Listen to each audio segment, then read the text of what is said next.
here today. We're excited to learn about Vera, but I'm going to introduce a little bit first. So welcome to the Flathead Lake Biological Station. We're part of the University of Montana. We were founded in 1899, so this year is our 125th anniversary.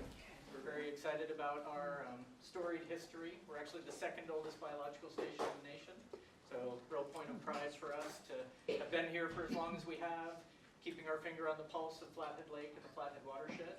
We're a world-famous aquatic research facility, research and education. We have education for K through 12, summer students. We've got students from around the nation here taking classes right now. Many of them are up in Glacier Park or floating the Middle Fork Flathead River today. We have an internship program, our faculty mentor graduate students, and then we do community engagement for people from anywhere and any age, any interest. But so we're thrilled to have you here today.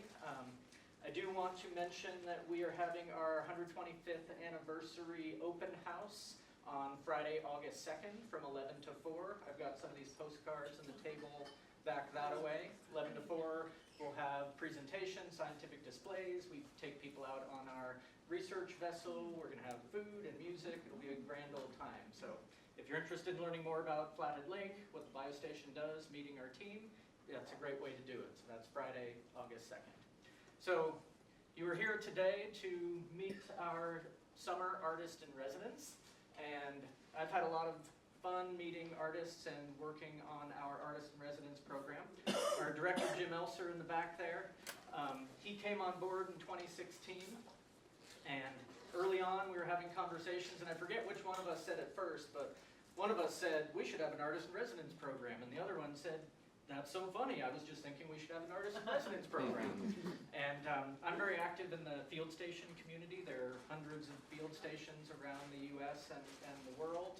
And there's an organization of biological field stations. And every year I go to the annual meeting, and every year there's a workshop or a working session about artists at field stations and art and science and art-sci convergence. And for many years I was like, that'd be a really cool thing to do up in the Flathead. And once Jim got here and we were on the same page, we decided to do it. And right around that time, just by chance, you know how things all converge and align sometimes, an organization in Missoula was starting up called Open Air Montana. And this organization called Open Air, their goal is to place artists at residencies around western Montana, of which we are one of them. And Keisha will talk to you a little bit more about her organization. But 2019, we hosted our first artist in residence in the beginning of our partnership with Open Air Montana. And it's been a real joy to bring artists with different backgrounds, different media, from different geographies here to, and I thought this would be, the artists are going to learn all about the Flathead from us scientists because we know this place, but I've really been pleasantly surprised by how much our scientists and myself have learned from the artists who come here and look at our world through a very different lens. And so the exchange of ideas has been really rewarding, providing opportunities for the artists to get out on the lake, get up into Glacier National Park and see our research has been a really fulfilling experience. So it's been fun to host a variety of artists. This summer we have Vera Ting. I'm particularly excited about Vera because she is also a field station person. She did some work at University of Michigan's Biological Station and actually just came from a residency there. And the year before, or last year, she spent the year at Cornell's Lab of Ornithology. Many of you are birders and have heard of it. It's probably the world's finest bird research laboratory. So having someone with Vera's background here, focus on birds, experience at both field stations and at Cornell, was really exciting. Your application jumped off the page for those reasons. So I'm excited to learn more about Vera's work.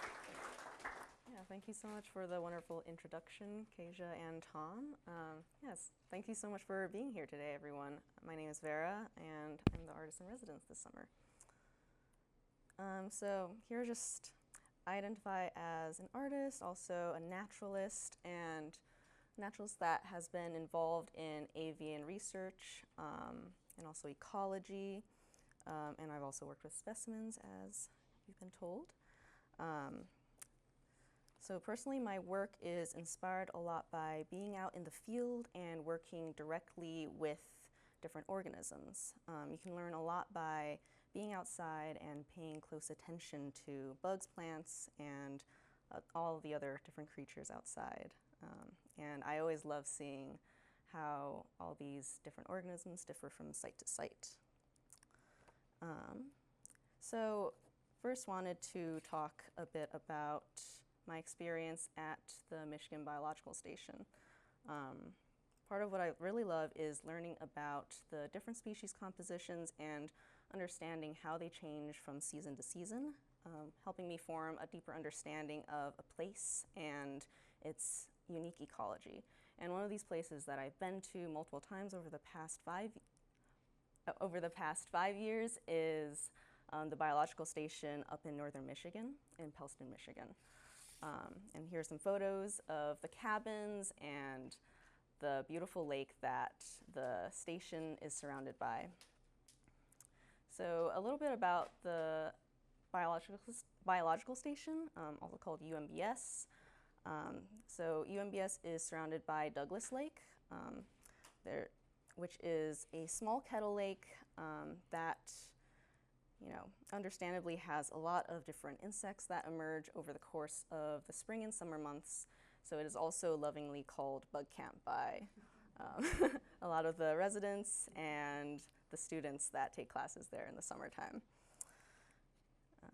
And it's a place that I've also really loved to see the difference in the different spring flowers and plants that are flowering at the time, and also the different bugs that emerge over the course of the warm seasons. Here are some examples of artwork that I've created for my time at Michigan. I was inspired a lot by the different dragonflies, for instance, in these ink drawings, and also on the right side is a silkscreen print of some odonate, which are dragonfly and damselfly larvae. So yeah, these were inspired by all the bugs that I saw during my time as a student at the UMBS. And what in particular really fascinates me are species that are highly adapted to specific habitats and their relationships with other organisms in the local ecosystem. And northern Michigan, for me, has been an incredible place to explore because it's rich with a wide variety of different wetlands supporting all sorts of unique organisms. And I, in particular, over the past few years, have been really captivated by bogs and fens, which are pictured in this slide. Yeah, there's all sorts of unique carnivorous plants like these sundews and also pitcher plants, as well as orchids that you can only see in these types of bog ecosystems, as well as a bunch of other insects and other amphibians that are unique to them. So here's an example of a piece that I did for one of my classes in university featuring the bog plants that I saw during my summer in northern Michigan. Yeah, ranging from the pitcher plants to bladderworts, sundews, orchids, and as well as tamaracks and sphagnum moss, which is really essential to these ecosystems. Sphagnum moss helps create the acidic environment that allows bogs to form and for a lot of these organisms to thrive in. And this was an accordion booklet that these illustrations were bound into.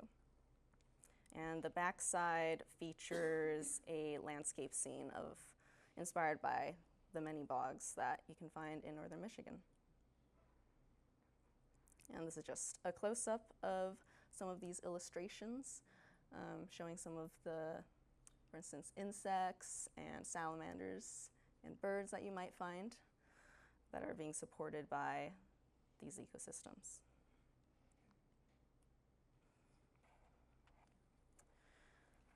So here are some other, when I was taking classes here, I was introduced to fieldwork and field biology. And through these classes, I was able to explore a lot of these wetlands and get to know a lot of different organisms that I normally wasn't as aware of, such as algae and other zooplankton, things that you really need to see under a microscope. And the images on the right are microscope images of different algae that I saw from all the different types of wetlands that we visited for class. On the left are some microscope images of mites that particularly parasitize damselflies and dragonflies. And yeah, this is one of the creeks that surrounds the biostation at Michigan called Carp Creek. So another facet of my work is focusing on natural history collection specimens. So if you didn't know, a lot of research institutions and natural history museums have collections of a diverse range of different organisms. And these specimens are being used for a wide variety of research projects and also can be used for other things such as art and education. So study skins in particular are pretty interesting to me. Here are some drawings and some paintings from my sketchbook that I've done over the years of specimens from a variety of different natural history museum collections.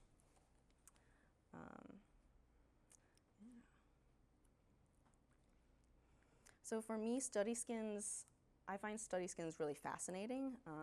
It's a way to look into our history and also a way for me to appreciate close up the different morphologies of birds and other organisms and gain a better sense of their anatomy and form, which help influence and inform the art that I create. And I also wanted to say that a lot of these specimens that you see in this image, these are birds that have been donated to the museum through salvage, which basically means that they're donated by people who maybe find them dead after they've hit windows, or perhaps they didn't survive a wildlife rehabilitation, so they're sent to museum collections so they can be utilized for research and much more. And it's a great way for them to be preserved and for their death to, give forth to a bunch of research and help our understanding of their natural history and birds. There is actual active specimen collecting is pretty uncommon and requires extensive permitting and a clear research and education purpose. And I'll go into a little bit more of that later on. Yeah, and here are a part of my practice is also getting to know my subjects through specimen preparation. So some of this pelican, for instance, on the left-hand side is a bird that I personally prepared at the Cornell Lab of Ornithology. And this is a bird that I believe was found already pretty sickly, so it died during rehabilitation. But being able to physically handle, touch, and prepare these birds allows me to have a more intimate relationship with their natural form and is a way for me to see their many unique adaptations close up. So yeah, for the pelican especially, I really enjoyed being able to see their unique pouch, which they use for feeding, and also being able to feel the different air sacs that are all around their skin, which is very unique to diving birds such as pelicans, and helps reduce impact. Yeah. Does Cornell do the preparation? So Cornell has a bunch of volunteers and also students that work on specimen preparation. Yeah. So in my free time, as an illustrator, I would help prepare bird specimens on the side. And this is just a board of a variety of specimens that a lot of these students and volunteers have prepared. Yeah, so we get a wide variety of stuff such as raptors, ducks, a lot of passerines, as you can see.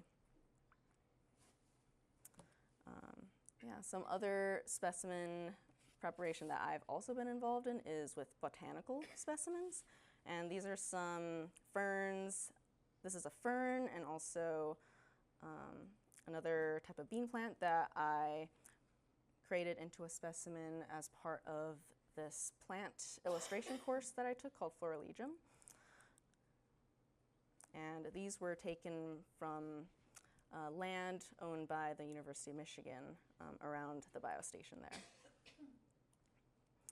And as a part of this class Florilegium, we would go out and collect a bunch of plants from different field sites and bring them back to the classroom.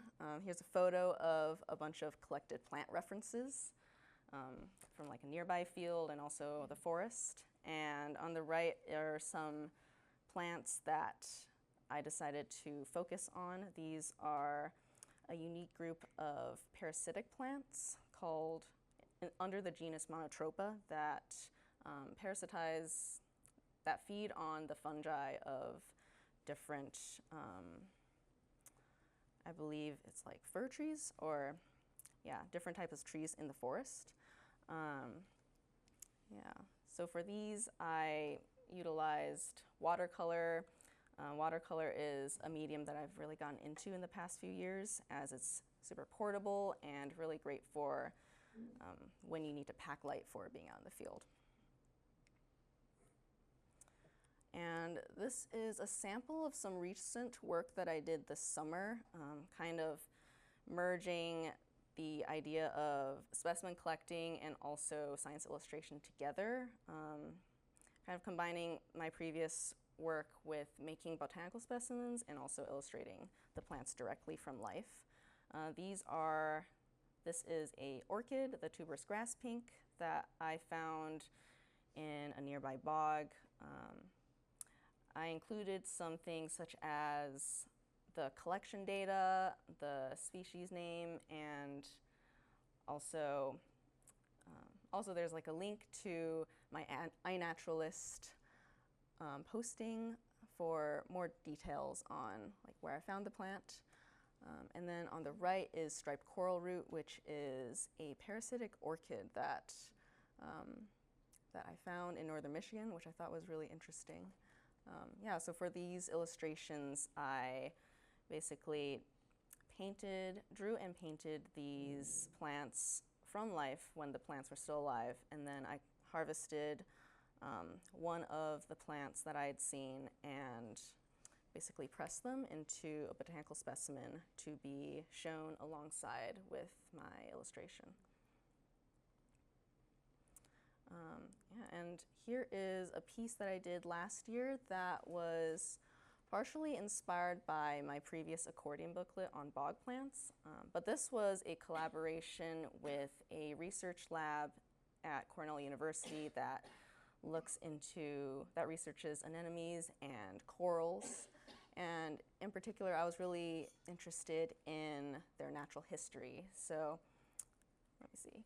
So for some of these pages, I wanted to capture the different creatures that these corals and anemones feed on, and also their predators.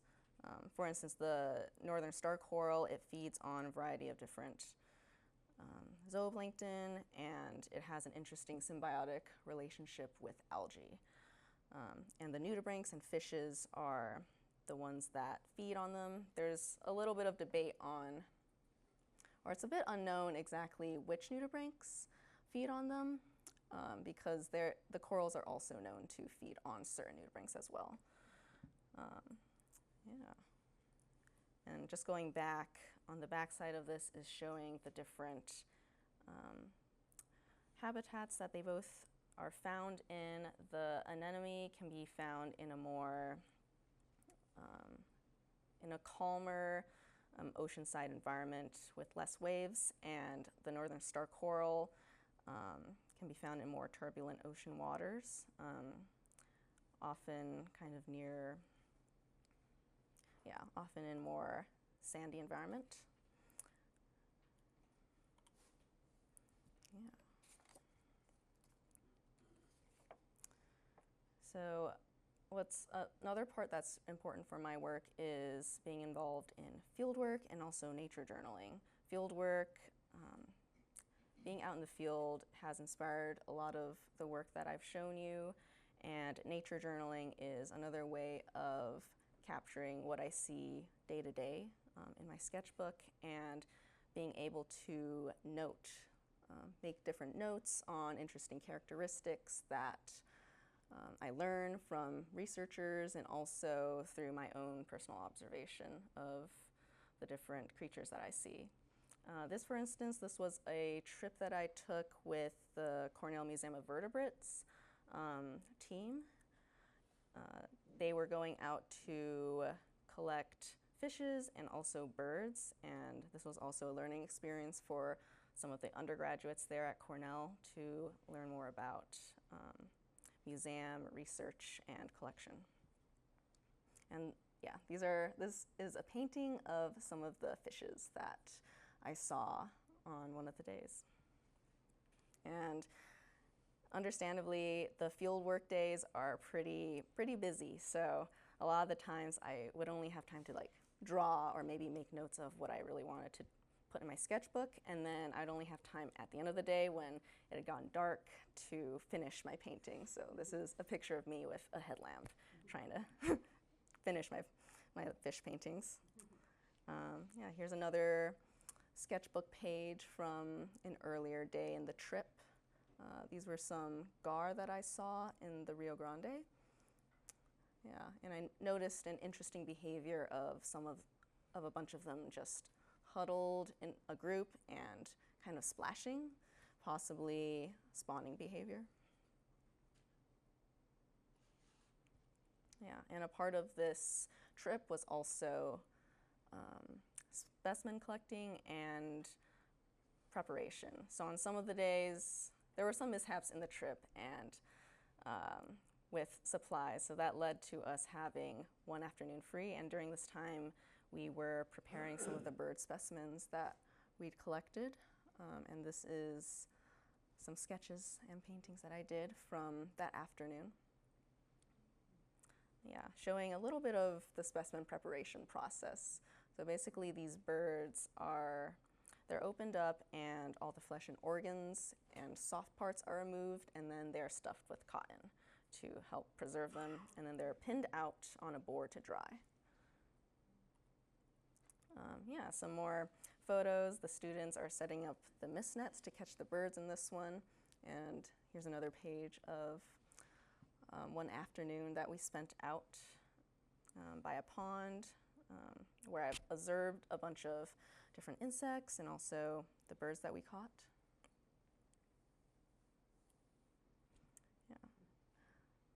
Yeah, there are a bunch of cool giant yuccas that were in bloom in West Texas, and a lot of cool desert specialist birds like purluxias that we saw.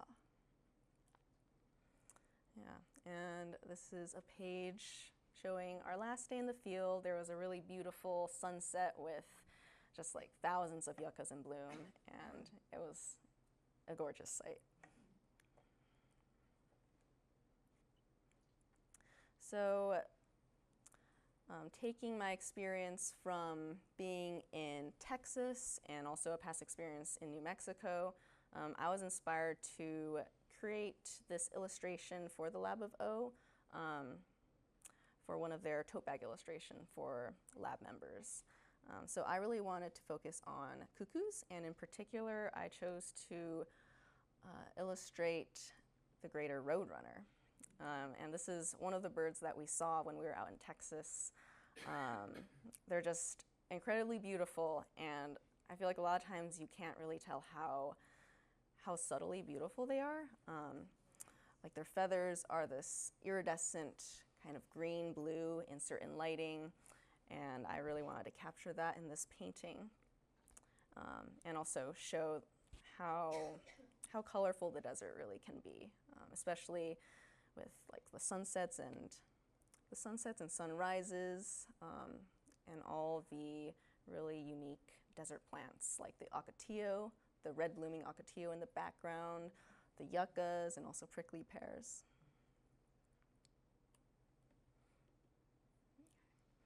Yeah, and here's just some more illustrations that I did for the Lab of O. This is an illustration for a membership mug, and I really wanted to show this dichotomy of like the eastern US and western US vireo species. So on the right is a wide-eyed vireo and its partner, which is sitting in a nest cup, and then on the left is a Cassin's vireo, which you can find in Montana and most of western US. And I placed them on their respective plants that you can find on the west and east. Here's another painting.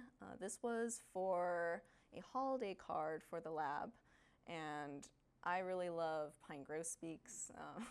I've never seen them alive and out in the wild, but I hope one day too. But yeah, they're just gorgeous birds, and I love the subtle coloration of the female, the one that is kind of orangish gray, and also the gorgeous pink of the males. And these guys are sitting on gray dogwood, yeah, in kind of a winter sunset. Yeah, and this is one of my favorite projects that I did last year at the lab.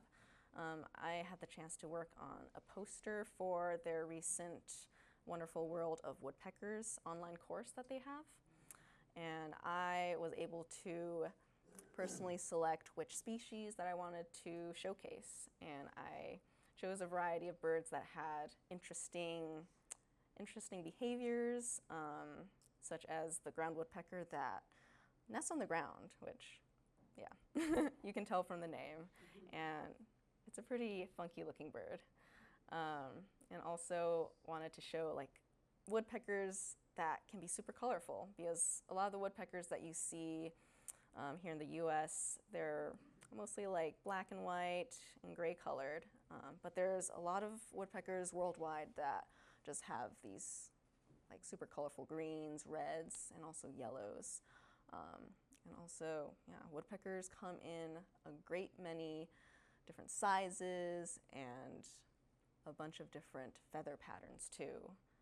Some are like super barred, like Fernandina's flicker, and others have like this really nice speckling in the Nubian woodpecker. Yeah. And that's all for my presentation today.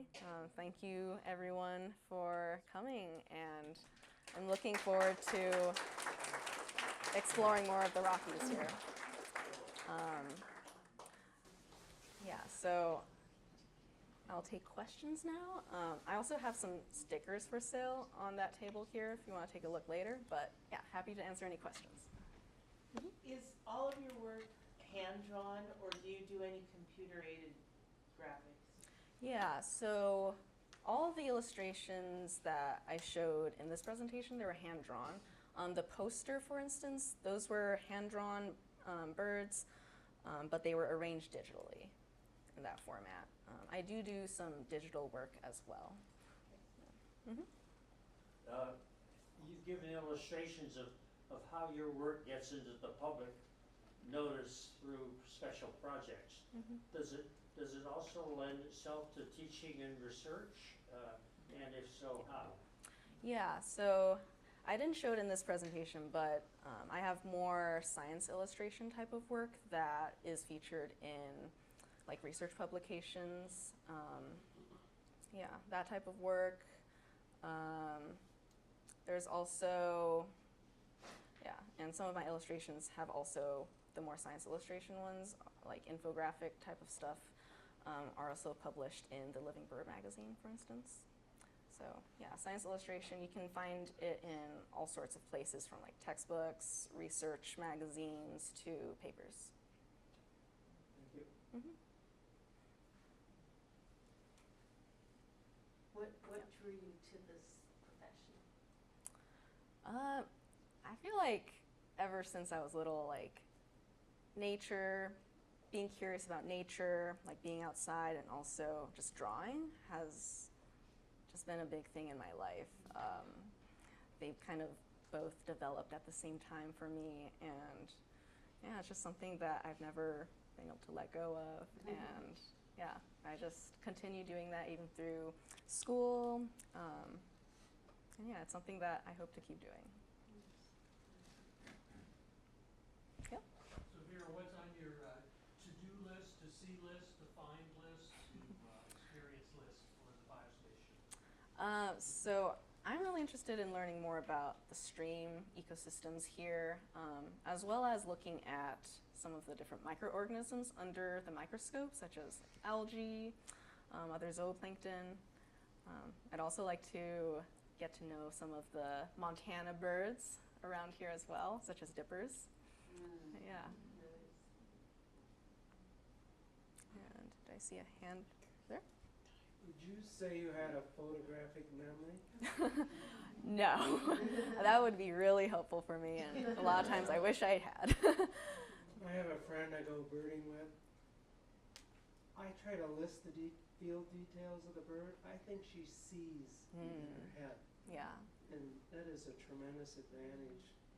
She can Yeah. outfind birds Mm-hmm. over me easy because I don't know how she does it. Yeah, I've always been envious of artists that have that like photographic memory capability. For my type of work, I like to keep a collection of different reference images, and a lot of them I collect myself or I find online, and those are the ones that I use to inform the art that I make. Yeah. I know some places where you could find some dippers. Okay. Yeah, I would love to like ask you more about that later. We'll care about it. Yep. So in your woodpecker poster, you mentioned that you tried to highlight some woodpeckers from around the world at different colorations. I'm wondering, have you ever traveled abroad or would like to travel abroad to observe and draw birds from other parts of the world? Yeah, so I've traveled abroad, but not really for the specifically for looking at birds. But it's something that I really would love to do. Yeah, one of my dreams is to be able to go, maybe do some field work or go on an expedition and like help document the creatures that I see alongside a team. How much of your work is inspired by John J. Audubon? I'd say a lot of my work is inspired by, I feel like, more contemporary artists, but a lot of contemporary bird artists, they are inspired by Audubon, so I guess in a way it kind of all ties back to that. Yeah. Do you use a camera to take pictures of the birds? Yes, I do have a camera. What do you use? I currently have a Canon R5 that I use, and I have a telephoto lens too for taking photos of birds.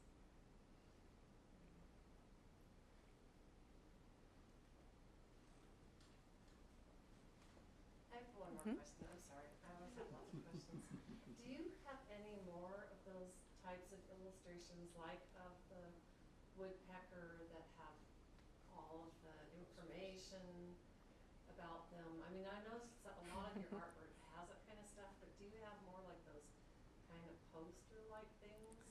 So the woodpecker one was like the first real like informational poster that I did, and that's part of why I was really excited to work on that project. Yeah, those So are I don't awesome. have any more right now, but I would really love to work on another project like that. Yeah. I mean, Yes. you could sell them to.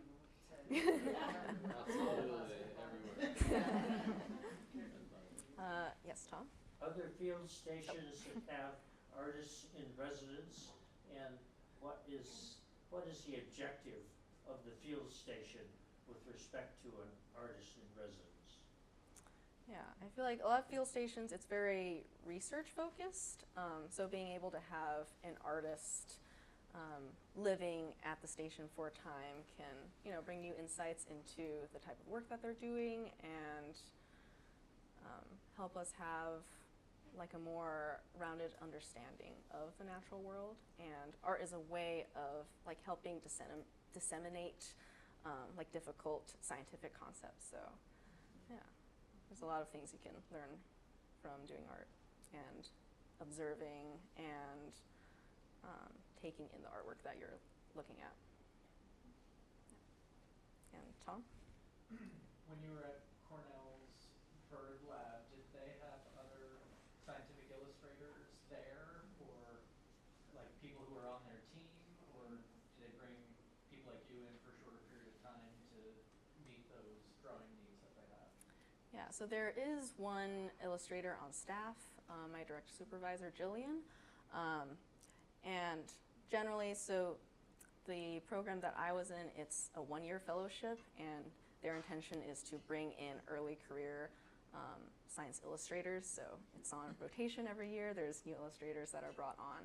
And last year, the year that I was there was also another science illustrator that I was working alongside.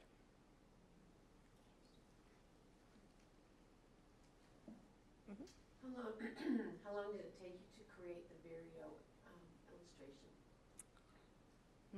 It's like hard for me to really Say. because I'm like oftentimes I'm working on a bunch of different pieces at the same time. So like so sometimes I have to hold off on finishing that for a time. And also working with clients, like sometimes it takes a while to hear back from people.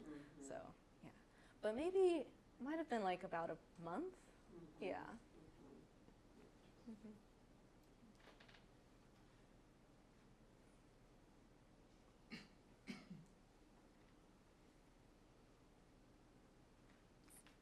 Yeah, so I think those are all the questions we have today. So thank you so much.